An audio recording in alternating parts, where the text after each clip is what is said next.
স্বাগতম বিলসার ম্যাথ ক্লাসে। আজকে আমরা নবম দশম শ্রেণীর 3.5 ক্রয় মূল্য এবং বিক্রয় মূল্যের কিছু অঙ্ক আছে। সেই অঙ্কগুলো করতে হলে তোমাদের অবশ্যই একটি সূত্র জানতে হবে। এই সূত্রটা জানলে তোমাদের ক্রয় মূল্যের এবং বিক্রয় মূল্যের বা শতকরা লাভ ক্ষতির অঙ্কগুলো খুব সহজে তুমি করতে পারবে। তাহলে আশা করি সূত্র সম্বন্ধে একটু জানবে, তারপরে তোমরা অঙ্কতে যাবে। আগে বেসিক যদি জানো তাহলে তোমার অঙ্ক করতে খুব সুবিধা হবে এবং অঙ্ক তুমি নিজে নিজে অনেকগুলো করতে পারবে। তাহলে চলো আমরা আগে সূত্রটা একটু জেনে নিই। সূত্রগুলো কি কি দেওয়া আছে আমি বোর্ডে লিখে রাখছি। দেখো, লাভ ক্ষতি বিষয়ক যে সূত্র, মানে ক্রয় মূল্য বিক্রয় মূল্যের মধ্যেই তো লাভ ক্ষতি হয়। যদি তুমি বিক্রয় মূল্য তুমি ক্রয় করছো, এটাকে যদি বেশি মূল্যে বিক্রি করো তাহলে লাভ, মানে যা দিয়ে ক্রয় করছো তার চেয়ে যদি বেশি মূল্যে বিক্রি করো তাহলে লাভ, আর যা দিয়ে ক্রয় করছো তার চেয়ে কম মূল্যে বিক্রি করলে ক্ষতি। তাহলে লাভ ক্ষতির মধ্যে আমাদের ক্রয় মূল্য বিক্রয় মূল্য আছে। লাভ ক্ষতির বিক্রয় মূল্য সূত্র হলো এস ইকুয়াল, দেখো লাভ ক্ষতির মধ্যে প্রথমে হলো বিক্রয় মূল্য সূত্র। এটা কি? বিক্রয় মূল্য। বিক্রয় মূল্য হলো S equal C into 1 plus minus R. কি পাইলাম? বিক্রয় মূল্য S equal C into 1 plus minus R. লাভের ক্ষেত্রে প্লাসেরটা হবে, লাভ মানে বেশি তাই সেজন্য যোগ হবে, আর ক্ষতি মানে লস, ইংলিশে লস বলে, ক্ষতি মানে কম, কম হলে বিগ চিহ্নটা হবে।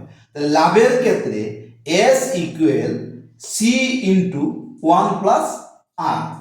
এটা লাভের ক্ষেত্রে সূত্র হলো এটা, C S equal C into 1 plus R. ক্ষতির ক্ষেত্রে S equal C into 1 minus R. তাহলে বিক্রয় মূল্য S equal C into 1 plus minus R. তাহলে এটা শুধু বিক্রয় মূল্য।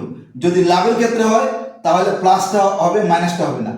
S equal C into 1 plus R. ক্ষতির ক্ষেত্রে S equal C into 1 minus R. এসটা কি? Sale price. সেল মানে বিক্রয় করা, বিক্রয় মূল্য। সি কস্ট প্রাইস, কস্ট ক্রয় মূল্য, কস্ট প্রাইস ক্রয় মূল্য।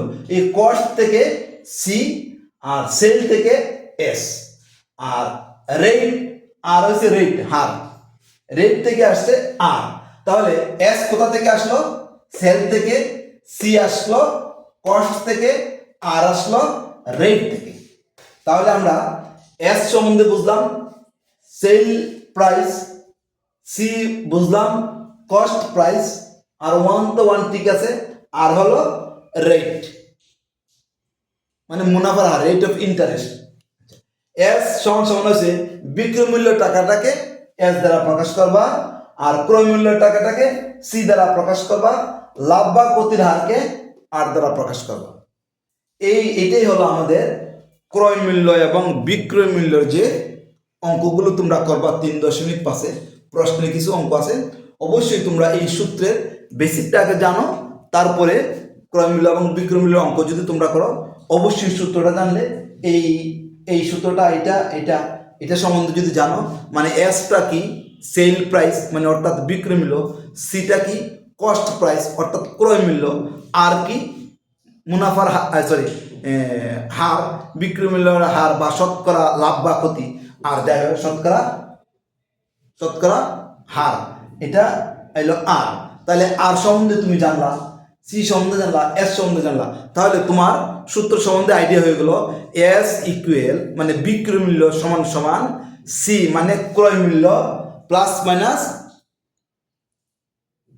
লাভ ক্ষতির হার মানে রেট।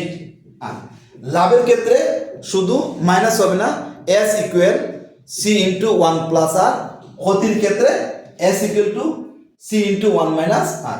এটাই হলো আমাদের লাভ ক্ষতির বিষয়ের ক্রয় মূল্যের যে অঙ্কগুলো করবা অবশ্যই এই সূত্রটা দিয়ে তোমাকে করতে হবে। এই সূত্রটা দিয়ে যদি করো বা এই সূত্রটা যদি আগে তুমি আইডিয়া নাও তাহলে অঙ্কগুলো করতে তোমার জন্য খুব সহায়ক হবে। তাহলে তোমরা এটা অবশ্যই ভালো করে দেখবে। আমরা নেক্সটে ক্রয় মূল্য বিক্রয় মূল্য অঙ্ক দিতে চেষ্টা করবো, অবশ্যই সাথে থাকবে।